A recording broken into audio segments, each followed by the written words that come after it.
அனைவருக்கும் வணக்கம். நான் ஜோதிடர் தமிழரசன் பேசுகிறேன். இந்த சேனல் ஃபஸ்ட் டைம் பார்க்குறவங்களா இருந்தீங்கன்னா சப்ஸ்கிரைப் பண்ணிக்கோங்க. பெல் பட்டனை கிளிக் பண்ணிக்கோங்க. ஆளுங்கிற ஆப்ஷன் இருக்கும், செலக்ட் பண்ணிக்கோங்க. அப்போ தான் நாங்கள் போடுற வீடியோஸ் எல்லாமே உங்களுக்கு நோட்டிஃபிகேஷன் வரும். இன்றைக்கி நம்ம இந்த வீடியோவில் பார்க்க போகிற தலைப்பு எதை பற்றி பார்க்க போகிறோன்னா, அஸ்வினி நட்சத்திரம். அஸ்வினி நட்சத்திரக்காரங்களோட வாழ்க்கை, அஸ்வினி நட்சத்திரக்காரங்களோட வாழ்க்கை எப்படி இருக்கும், குணாதிசயம் எப்படி இருக்கும், என்னென்ன தசாபுத்தி நடக்கக்கூடிய தசாபுத்தியெல்லாம் என்ன, அவங்க லைஃப்பில் வந்து பார்த்திங்கன்னா என்னென்ன மாற்றம் எந்தெந்த காலகட்டங்களில் நடக்கும், இதெல்லாமே நம்ம இந்த வீடியோவில் நம்ம பார்க்க போகிறோம். அஸ்வினிங்கிறது வந்து பார்த்திங்கன்னா முதல் நட்சத்திரம் மேசராசியில் இருக்கும். காலபுருஷத்துவப்படி முதல் ராசி மேசராசி. மேசராசியில் வந்து பார்த்திங்கன்னா அஸ்வினி நட்சத்திரம் 1, 2, 3, 4 இந்த 4 பாதங்களும் உள்ளடக்கிய ராசி தான் மேசராசி.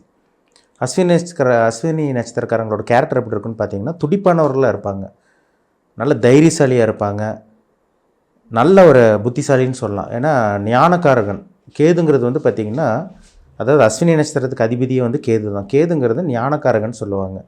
பிறவிலேயே வந்து பார்த்திங்கன்னா நல்ல ஒரு சிந்திக்கக்கூடிய திறன், நல்ல ஒரு அறிவாற்றல், ஞானம் இவங்கக்கிட்ட அதிகமாகவே இருக்கும். நல்ல புத்திசாலியாக இருப்பாங்க, தெளிவான ஆட்களாக இருப்பாங்க, ஆன்மீக சிந்தனை கொண்டவங்களாக இருப்பாங்க, இறைபக்தி கொண்டவங்களாக இருப்பாங்க. அடிக்கடி வந்து பார்த்திங்கன்னா கோயிலுக்கு போகிறதெல்லாம் பார்த்திங்கன்னா இந்த நட்சத்திரக்காருக்கு உண்டான இயல்பான குணம்னே சொல்லலாம்.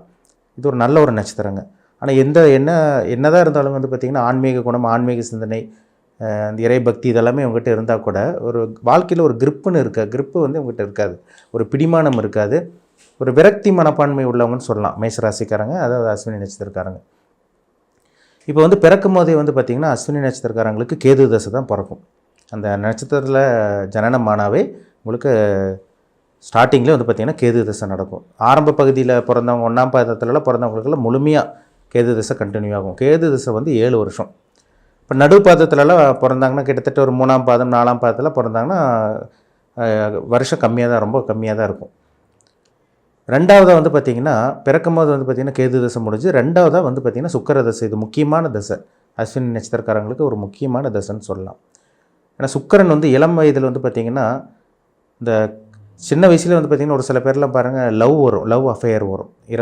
கிட்டத்தட்ட வந்து பார்த்திங்கன்னா 18, 19 வயசுலேயே வந்துடும். ஏன்னா அவங்களுக்கு சுக்கிர தசை ரன்னிங்கில் இருக்கும். ஒரு சில பேர்த்துக்கு வந்து பார்த்திங்கன்னா 25 வயசு வரைக்குமே அவங்களுக்கு சுக்கிர தசை கண்டினியூ ஆகும். 25 வயசுக்குள்ளே பாருங்கள் நிறைய பேர் வந்து கல்யாணம் பண்ணவங்களாம் பாருங்கள் சுக்கிர தசையில் தான் கல்யாணம் பண்ணியிருப்பாங்க.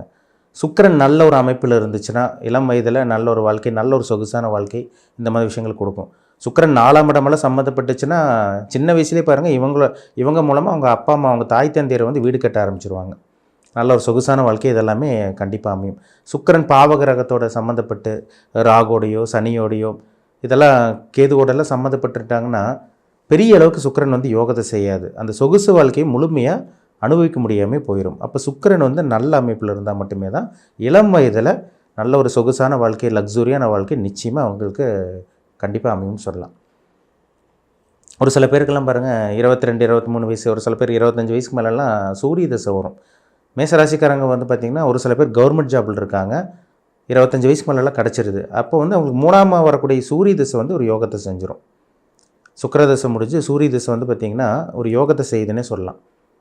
நல்ல ஒரு அதிகார பதவி, நல்ல ஒரு நண்பர்களை கிடைப்பாங்க அந்த டைமில், நல்ல ஒரு வேலையில் பொசிஷனில், நல்ல ஒரு வேலையில் நல்ல பிஸ்னஸ் பண்ணிகிட்டு இருக்கவங்களாம் பாருங்கள் சின்ன வயசுலேயே வந்து பார்த்திங்கன்னா அந்த 25 வயசுக்கு மேலேயே அவங்களுக்கு அந்த இது அமைஞ்சிரும், நல்ல நேரம் அமைஞ்சிரும், நல்ல நேரம் ஸ்டார்ட் ஆகிடும்னே சொல்லலாம்.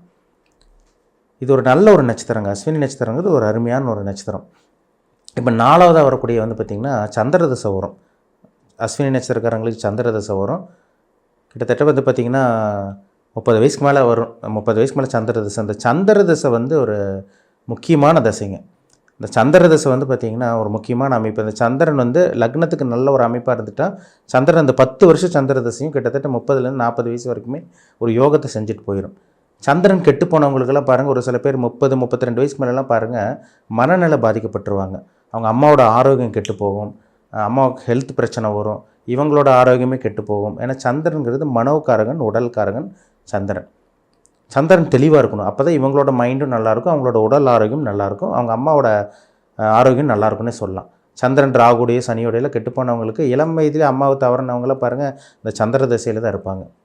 சந்திரன் நல்லா இருக்கிறவங்களுக்கு நல்ல ஒரு அவங்க அம்மாவுக்கு நல்ல ஒரு ஆரோக்கியம் இருக்கும், அம்மா மூலமாக இவங்களுக்கு வளர்ச்சி இருக்கும், அவங்க அம்மாவுக்கு வந்து பார்த்திங்கன்னா நல்ல ஒரு முன்னேற்றம் வளர்ச்சி இதெல்லாம் இருக்கிறத பார்க்க முடியுது. சந்திரன் வந்து லக்னத்துக்கு வந்து பார்த்திங்கன்னா அவயோகியாக இருக்கக்கூடாது. இதே கும்ப லக்னத்துக்கெல்லாம் பார்த்திங்கன்னா கும்ப லக்னம் மகர லக்னத்துக்கெல்லாம் சந்திர தசை பெருசாக வேலை செய்யாமல் போயிடும். ரிஷப லக்னத்துக்கும் சந்திரன் ரிஷப லக்னக்காரங்களுக்கும் சந்திரன் மாரகாதிபதியாக வரனால அந்த சந்திர திசையே பெரிய அளவுக்கு வேலை செய்யாது. மன ரீதியான பாதிப்பு, ஹெல்த் இஷ்யூஸ், ஹெல்த் பிரச்சனை, அதே மாதிரி வந்து பார்த்திங்கன்னா உடம்புல வந்து ஹார்மோன் சம்மந்தமான பிரச்சனை இதெல்லாமே இந்த சந்திர திசையில் கொடுத்துரும். செவ்வாய் திசையில் வந்து பார்த்திங்கன்னா கிட்டத்தட்ட 35-40 வயசுக்கு மேலே வரும் ஒரு சில பேருக்கெல்லாம். இந்த ஏன்னா அது நட்சத்திர பாதத்தை பொறுத்து, நீங்கள் என்ன பாதத்தில் பிறந்திருக்கீங்களோ அதுக்கு தகுந்த மாதிரி பலன்கள் மாறுபடும். செவ்வாய் திசை வந்து பார்த்திங்கன்னா 35-40 வயசுக்கு மேலே வரக்கூடிய செவ்வாய் திசை 7 வருஷம் நடக்குங்க. அந்த செவ்வாய் திசையில் வந்து பார்த்திங்கன்னா ஒரு சில பேர் நல்லா இருக்காங்க. ஏன்னா செவ்வாய்ங்கிறது வந்து பார்த்திங்கன்னா நெருப்பு கிரகம், வைராகியத்துக்கு உண்டான கிரகம், ஒரு நல்ல ஒரு கட் அண்ட் ரைட்டான ஒரு பிளானட்னு சொல்லலாம். அதாவது செவ்வாய் திசை நடக்கிறவங்களாம் பாருங்கள் கட் அண்ட் ரைட்டாக இருப்பாங்க. அந்த டைமில் தேவையில்லாமல் கோவம் வர்றது, பிடிவாத குணம் இதெல்லாமே அந்த செவ்வாய் திசையில் கொடுக்கும். ஒரு சில பேர்த்துக்கு ஆக்சிடெண்ட் ஆகுறது, அந்த அறுவை சிகிச்சை இதெல்லாமே அந்த செவ்வாய் திசையில் கொடுக்குது. செவ்வாய் திசையில் செட்டில் ஆனவங்க நிறைய பேர் 35-40 வயசுக்கு மேலே தான் ஒரு சில பேருக்கு வீடு வாங்கணும் அமையும். அந்த டைமில் நல்ல வண்டி, வீடு வாங்கணும், சொகுசான வாழ்க்கை, லக்ஸுரியான வாழ்க்கை இதெல்லாம் வாழ்கிறாங்க. செவ்வாய் திசை முடிஞ்ச ஒரு சில பேருக்குலாம் பாருங்கள் 40 வயசு 45 வயசுக்கு மேலெலாம் ராகு திசை நடக்குது. ராகு திசை நடந்து ஒரு சில பேர் ஆரம்ப பகுதியிலே 30-32 வயசுக்கு மேலே செட்டில் ஆகுறாங்க. ஒரு சில பேரெல்லாம் பார்த்திங்கன்னா 40-45 வயசுக்கு மேலே தாங்க செட்டில் ஆகுறாங்க. அந்த ராகு திசையில் தான் ஒரு சில பேர்த்துக்கு இந்த யோகமே ஜாக்பாட்டை அடிக்குதுன்னு சொல்லலாம்.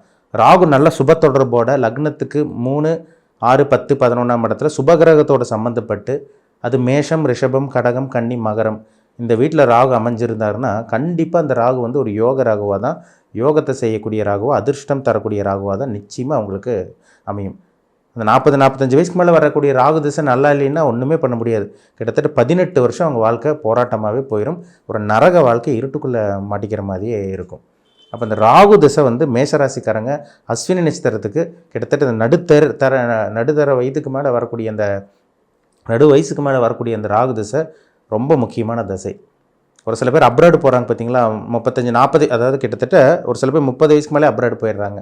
ஒரு சில பேருக்கெல்லாம் பார்த்திங்கன்னா 40 வயசுக்கு மேலே தான் ஃபாரினில் போய் செட்டில் ஆகக்கூடிய அந்த யோகம் வருது. இல்லை பிறந்தூர் விட்டு வெளிநாடு போகிற மாதிரி வரும். அப்போ அந்த ராகுங்கிறது ரொம்ப முக்கியமான ஒரு அமைப்பாக இருக்கும். சரிங்களா, ராகு சனியோட சேரக்கூடாது, செவ்வாயோட சேரக்கூடாது. அதேமாதிரி வந்து பார்த்திங்கன்னா ராகு வந்து சுக்கிரனோட சேர்ந்தால் நல்லது. ராகு குருவோட சேர்ந்தால் அந்த ராகு திசை பெரிய அளவுக்கு யோக திசையும், வளர்பிறை சந்திரனோட தொடர்பெல்லாம் இருந்தால் கூட ராகு திசை நல்ல ஒரு திசைன்னே சொல்லிடலாம். சரிங்களா, இப்படி தான் அவங்க வாழ்க்கை போகும். இப்படி தான் அவங்க லைஃப் போகும். அதில் மாற்றமே கிடையாது.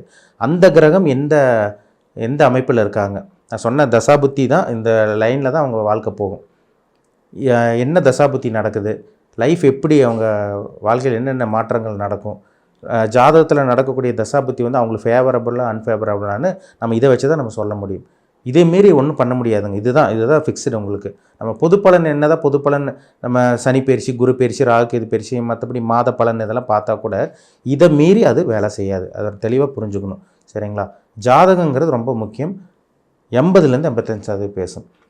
தனிப்பட்ட ஜாதகம் ரொம்ப முக்கியம். கோச்சார பலன்கிறது 15-20% தான் பேசும். அப்போ இந்த கிரகத்து வந்து உங்களுக்கு உங்கள் ஜாதகத்தில் எப்படி இருக்குது, என்ன அமைப்பில் இருக்காங்க, இது உங்களுக்கு சாதகமாக இருக்காங்களா, பாதகமாக இருக்காங்களா, உங்களுக்கு நல்லது செய்ய போதா, கெட்டது செய்ய போதா, உங்கள் வாழ்க்கை எப்படி இருக்கும், இதை பார்த்து தெளிவாக தெரிஞ்சுக்கோங்க. சரிங்களா, ஜாதகத்தை மீறி கோச்சார பலனோ அந்த மாத பலன்களோ அந்த வருட பலன்களோ எல்லாம் பெரிய அளவுக்கு மாற்றத்தை கொடுக்காதுங்கிறது தான் ஒரு நிதர்சனமான ஒரு உண்மை. சரிங்களா, தனிப்பட்ட ஜாதகத்தில் தசாபுத்தி உங்களுக்கு பாசிட்டிவாக இருக்கா, நெகட்டிவாக இருக்கா, உங்களுக்கு சாதகமாக பாதகமாக தெளிவாக பார்த்து தெரிஞ்சுக்குங்க. அது தெரிஞ்சிட்டிங்கன்னா அடுத்த கட்டத்துக்கு நீங்கள் அடுத்த கட்டத்துக்கு போகிறக்கு உங்களுக்கு ஒரு சப்போர்ட்டாக இருக்கும். என்ன பண்ணலாம், என்ன பண்ணக்கூடாதுன்னு உங்களுக்கே ஒரு மைண்ட் ஃபோக்கஸ் கிடச்சிரும். ஒரு தெளிவான ஒரு ஐடியா கண்டிப்பாக உங்களுக்கு கிடைக்கும். சரிங்களா, மீண்டும் அடுத்த பதிவில் சந்திக்கும் வரை உங்களிடமிருந்து விடைபெறுவது உங்கள் ஜோதிடர் தமிழரசன். இந்த சேனல் பிடிச்சிருந்தால் உங்கள் நண்பருக்கு உறவினருக்கு ஷேர் பண்ணுங்கள், லைக் பண்ணுங்கள், சப்ஸ்கிரைப் பண்ணுங்கள், பெல் பட்டனை கிளிக் பண்ணிக்கோங்க, ஆளுங்கிற ஆப்ஷன் இருக்கும் அதையும் செலக்ட் பண்ணிக்கோங்க. அப்போ தான் நாங்கள் போடுற வீடியோஸ் எல்லாமே உங்களுக்கு நோட்டிஃபிகேஷன் வரும். நன்றி, வணக்கம்.